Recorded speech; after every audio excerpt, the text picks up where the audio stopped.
Hello, and welcome to this special Christmas episode of Anime Audio Commentary. Today I'll be commenting on episode 21 of Toradora. If you'd like to watch along, then start watching now.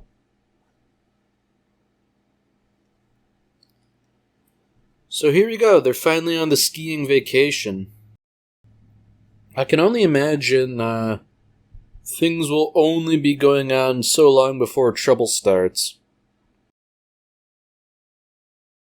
Personally, my money's on either somebody, snaps their ankle badly, or there's, a snowstorm or inclement weather. One or the two, and people get stranded outside. That's what my money's on. I find it a little remarkable that all of them were so mystified by the snow, because I live somewhere where we get quite a bit of snow for a decent part of the year, so it's almost more of a nuisance than anything else. Of course, that said, I've never really taken part in any winter sports like skiing or anything like that. That's not really my thing. Oh, how typical. Taiga's sledding instead of skiing.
Maybe my idea about somebody, snapping their ankle wasn't too far off, considering how Taiga collided with Ryuji.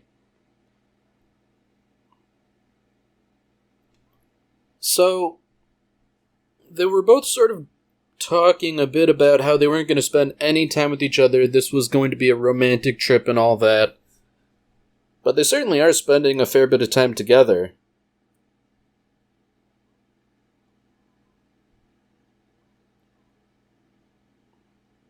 Yeah, I like how they're sort of maybe not blaming each other, but just sort of saying if you don't know how to ski, go ask Kitamura and or Minori, you're just not doing anything. But they're both doing it. I guess in that respect, they really are two peas in a pod.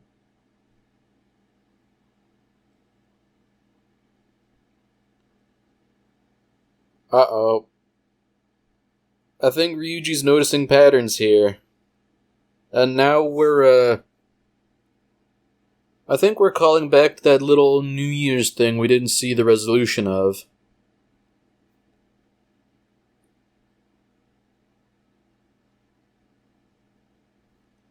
Alright, so I'm betting that he did in fact reject her. Okay, well, strike that. They had coffee. I don't know. I don't think she's telling the full truth here. I think she got friend-zoned hard. She wouldn't be getting so mad if it were just nothing.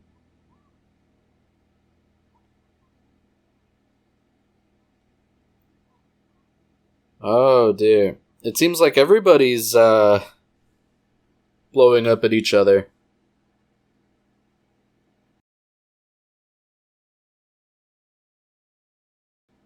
Oh man, it's a huge love polyhedron here. Everybody's interested in other people and not in the right people, I guess. Oh dear.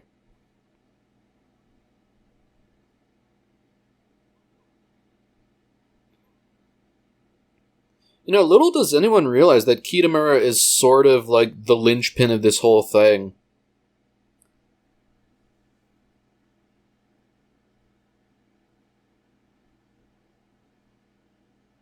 Oh dear. So, Ami can't help but be snarky about the whole thing. I really think that if she were trying to help, she would be a bit more clear and... I don't know, just say what she actually means rather than just sort of dunk on other people. I mean, needless to say, nothing is going well and nobody's happy about it.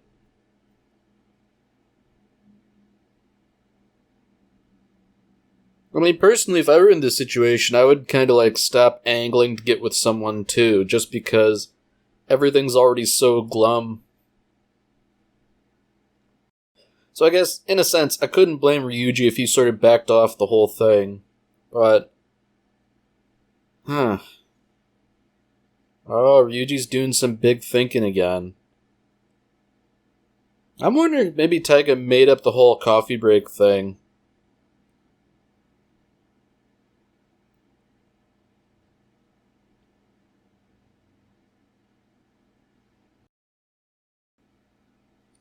Uh-oh. Oh dear, Ryuji's about to become a confidant to something unfortunate, I feel.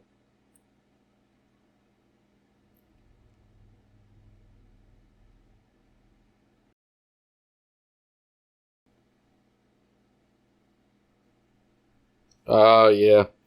Poor Ryuji. You know, she's more interested in keeping the cohesion of the class in good shape rather than anything romantic for herself.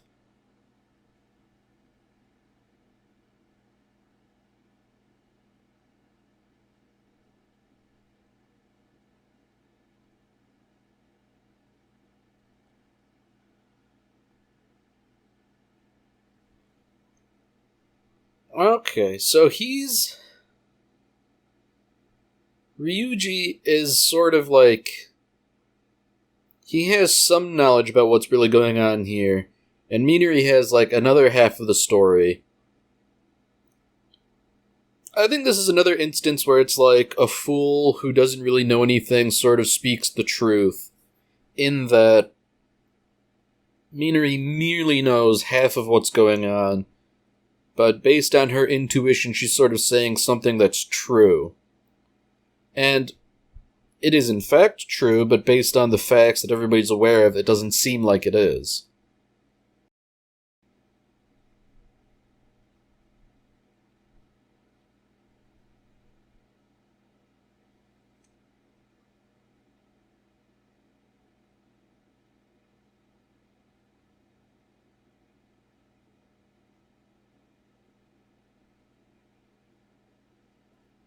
Man, this is almost the worst part. Like, he's just trying to sulk in peace and everybody is coming to bother him. Poor guy.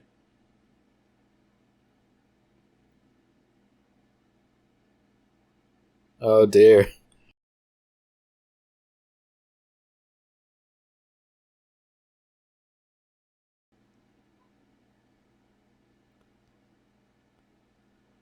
Man, I guess they play him for a fool. So I guess that's it then. He's gonna have to talk about things. Talk out his issues rather than swallowing the whole thing.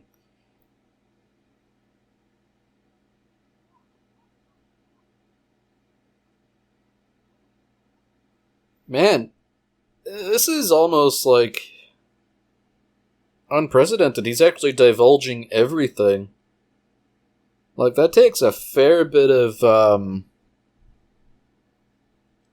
courage, I guess.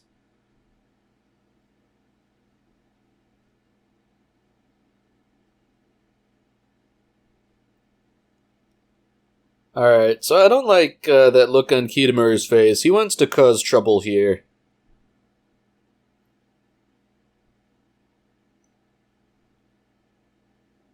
Oh dear.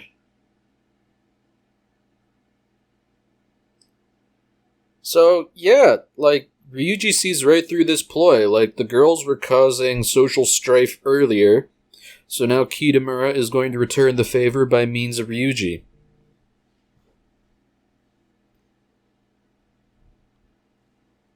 Oh, jeez. Like, they had to say it out loud. Ryuji, control your impulse to clean, even though the girls' room is a mess.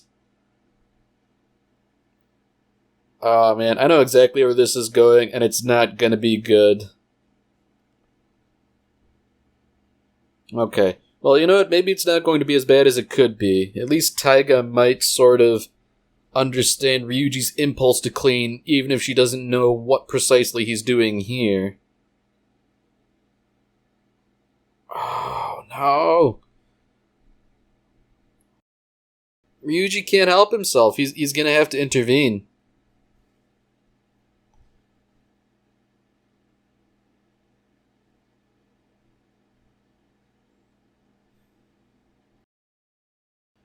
Oh, here we go. Now Taiga's being inducted into this subterfuge.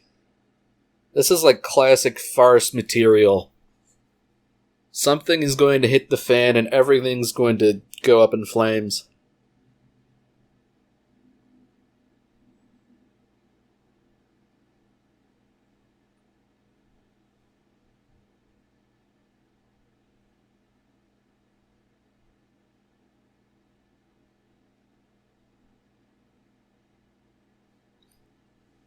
Yeah, here we go. Everybody's already wondering about Taiga.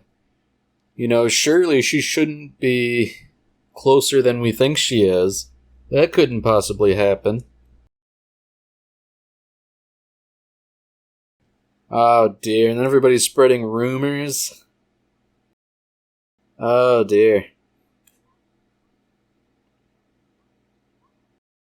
Not only is everybody spreading rumors, they're spreading rumors that are pertinent to the situation. Oh dear. Everybody's going to learn everything, and it's going to be super embarrassing, especially when they all fall out of that closet.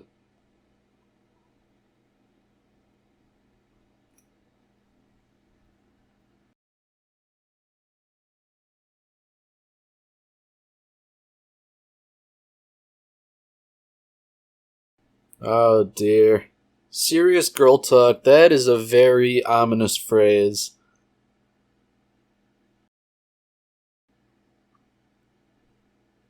Aw man, now Ami's gonna stir the pot. I feel like she's just doing this to cause friction and strife. Oh boy.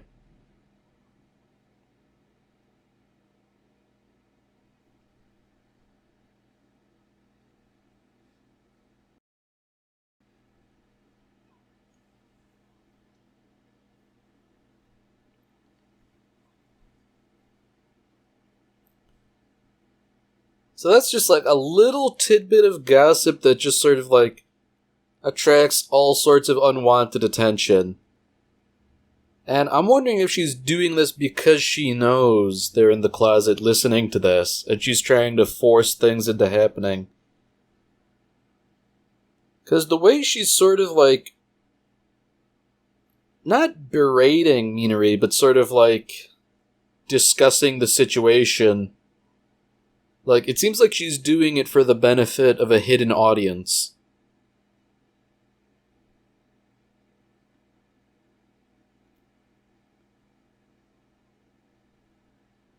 I guess I'm kind of wondering how Ami knows in the first place, considering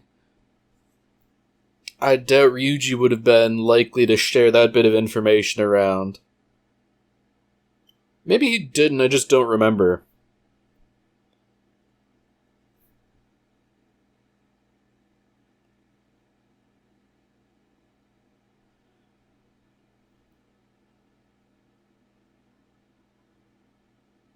Oof. That is pretty harsh. But the way Ami is speaking, you know, it really does seem like she knows there are people listening in. Hence why she's being so I don't know, flippant about it.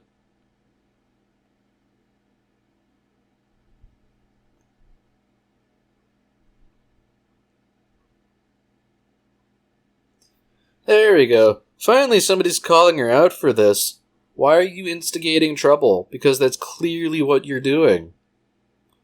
And you know what? I have to wonder myself, too. She really is just an agent of chaos, whose only goal is to sow discord and strife. I feel like since she had been introduced to the plot, all she really does is cause trouble. Like, there's a brief instance where she was, like, doing some good stuff. Like, singing that Christmas song, I guess. But aside from that, all she really does is just cause trouble and make life more difficult for everyone else.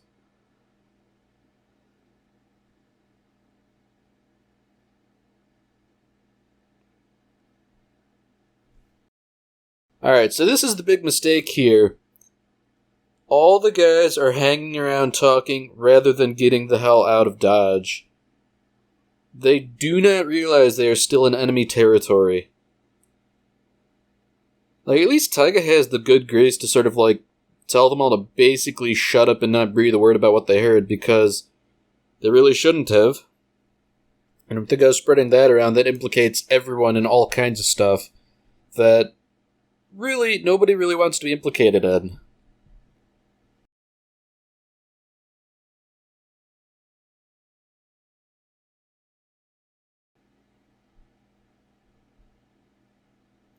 Ooh. Interesting.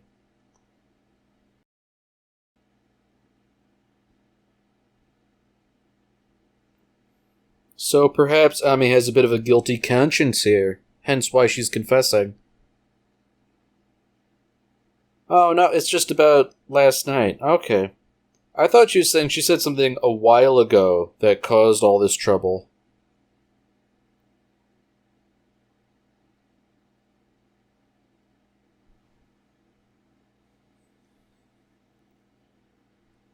Man, even though she's apologizing, she still calls him stupid. That doesn't ingratiate you with anyone to do that.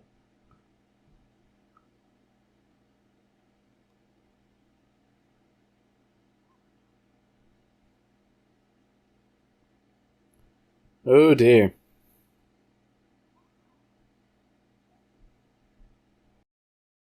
You know, I have to wonder if maybe that was a targeted sled ride.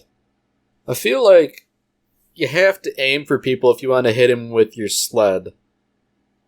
And isn't it just a coincidence that Minori was there too?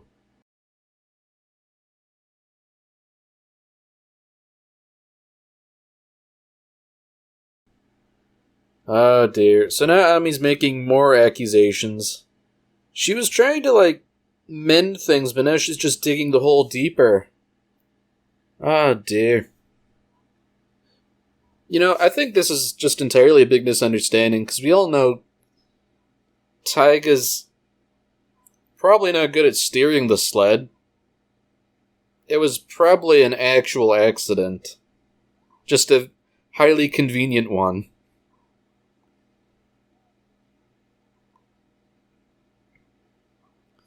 Man, to slap somebody's hat off like that, I feel like that has to be a pretty solid slap.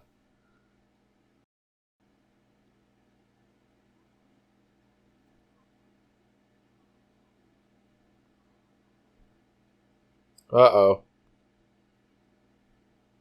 Oh, this is where the plot's going.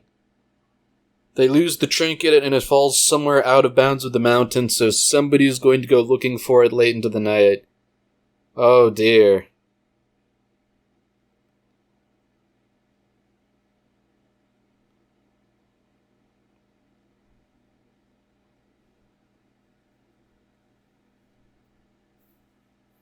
Man, took the teacher long enough to intervene. And, you know what, perhaps typically, only Ryuji really notices that Taiga's gone. It seems kind of typical in that nobody else would really notice her disappearance. Oh boy.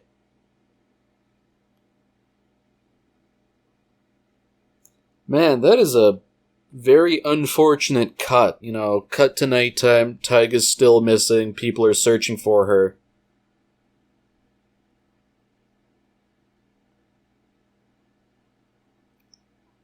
You know what? Props to Minori. She's preparing to go out and look too. Good on her. Messing around in inclement winter weather is a fool's errand at the best of times.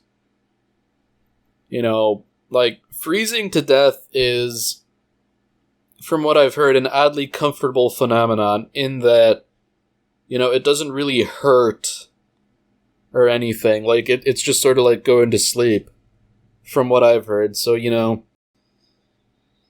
it can creep up on you if you're not careful. And indeed, there are many ways that could be considered not being careful that not a lot of people would think of. So Ryuji's got the right idea here. It's too dangerous. I will do it alone. That's the honorable thing to do, at least.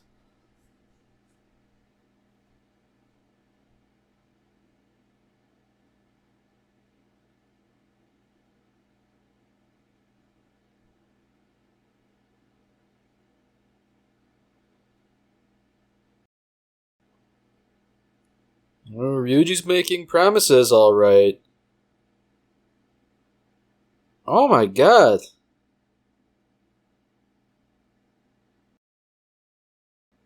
I don't remember this at all. Good lord. If she's just been basically lying out of it for hours, that's actually a good way to die. This is bad.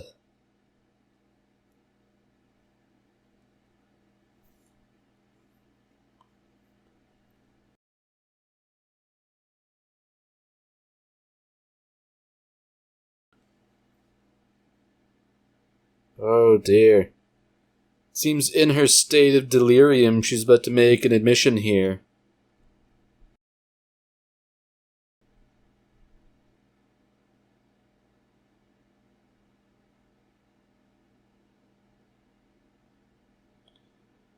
Oh, here we go.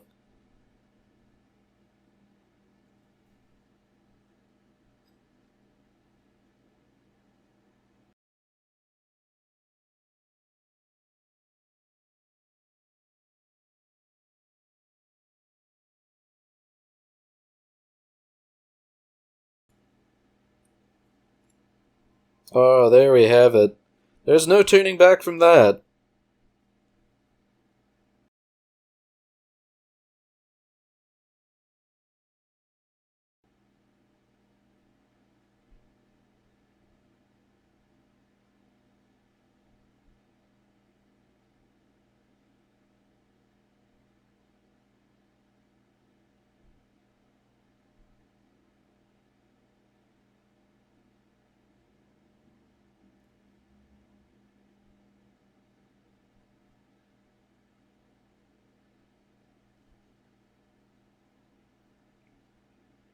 Alright, well that's it for this episode.